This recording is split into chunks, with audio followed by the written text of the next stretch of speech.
আমার ছেলেটা এখনো এলো না, ছেলেটা দিন দিন খারাপ হয়ে যাচ্ছে। হ্যাঁ, ঠিক বলেছ ফাহিমের মা, চিন্তার বিষয়। আমরাই ওকে আস্কারা দিয়েছি, শাসন করিনি। যদি ছেলেটাকে সঠিকভাবে কোরআনের শিক্ষা দিতাম, তাকে ইসলাম অনুযায়ী গড়ে তুলতাম, তাহলে হয়তো ছেলেটা ভালো হতো। হ্যাঁ, ঠিক বলেছেন ফাহিমের বাবা। মনে হয় চলে এসেছে ফাহিম। এত রাত করে বাসায় আসলি কেন? আর জানিস না বাসায় সালাম দিয়ে প্রবেশ করতে হয়? না, জানি না। আমার যখন ইচ্ছা বাসায় আসবো, সেটা তোমাকে বলতে হবে না বাবা। দেখেছো তোমার ছেলের ব্যবহার। ফাহিম, তুই এভাবে তোর বাবার সাথে কথা বলছিস কেন? নিশ্চয় ও আজকে নেশা করে বাসায় ফিরেছে। ফাহিম, আয় বাবা, খেতে আয়। না মা, আমার খিদে নেই।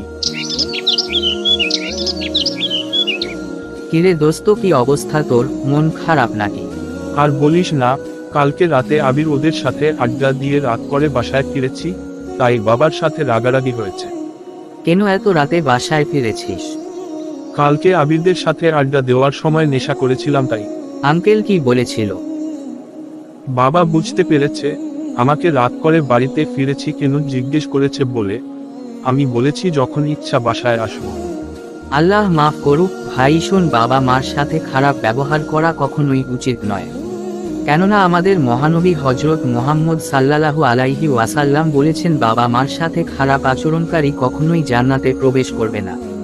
কি বলিস? আমি এখন কি করব? অনেক বড় অন্যায় করে ফেলেছি।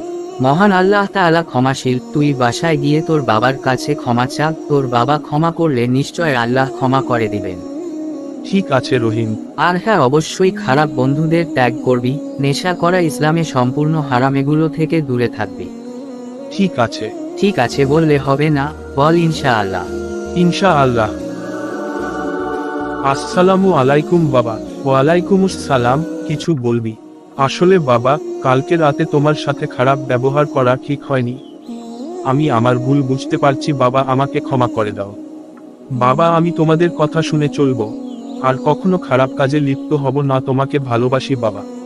তুমি তোমার ভুল বুঝতে পেরেছো, এটাই অনেক। বাবা মায়েরা কখনো সন্তানের উপর রাগ করে থাকতে পারে না।